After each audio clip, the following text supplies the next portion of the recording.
spend a few minutes talking about empirical sustainable equity portfolio, our ESG offering. First off, where would it work well?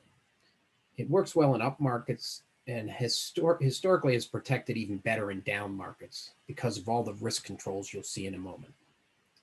Features. It's a robust ESG portfolio that reflects investors' values and has a positive impact on society, while also providing good returns, historically anyway.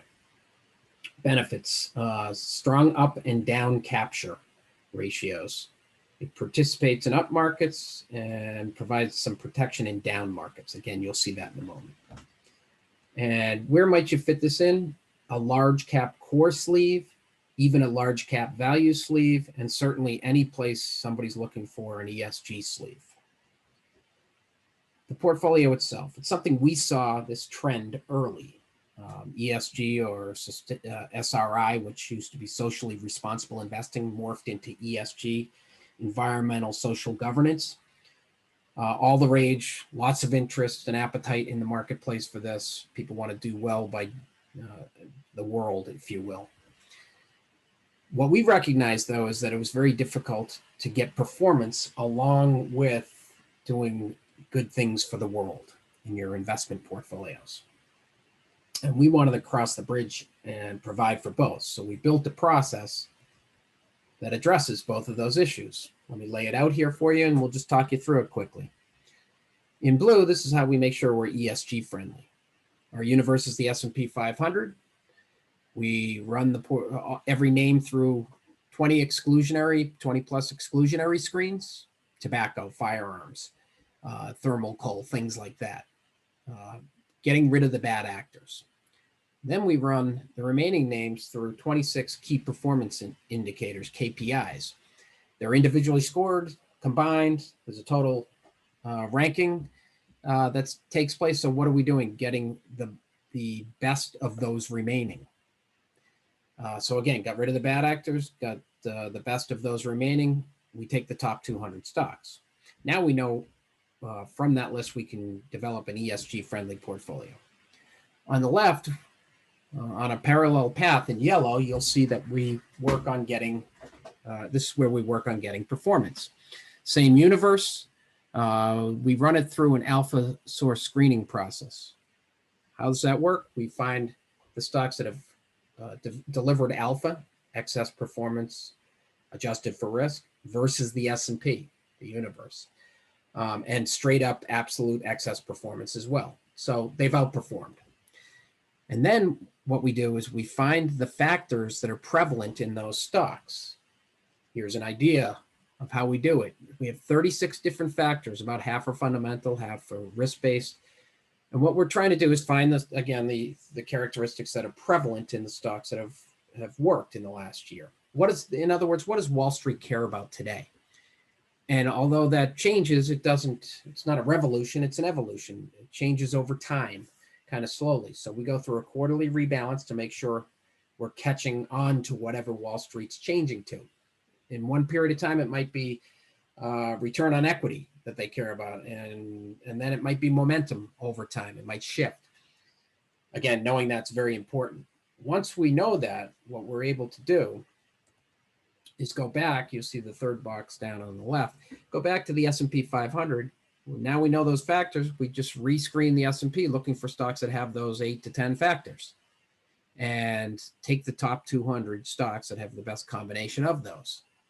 Now we got 202 different lists. We cross them over each other. We got about 100 stocks.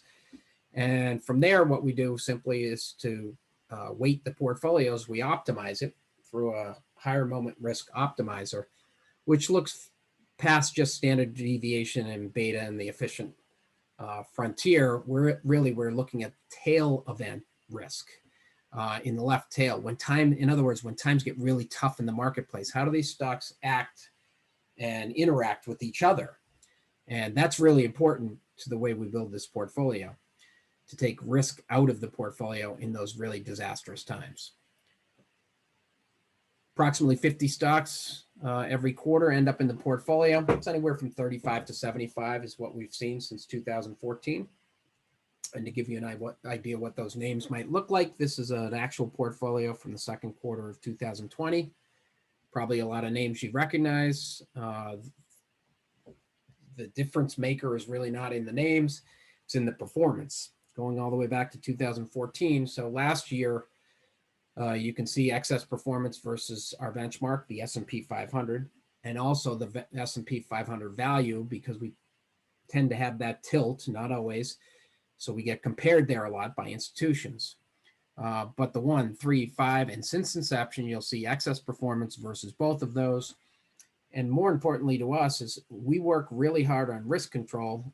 As you've heard, you can see beta circled to the right, 0.84. That denotes that we have about 84% of the risk of the S&P 500.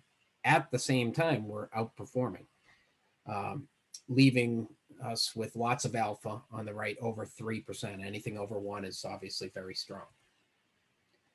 Speaking of the left tail events and difficulties, we have live experience with that. In the fourth quarter of 2018, the market was down 13.5, and this portfolio was down 8.5, living up to its low beta characteristic. This is very important to us.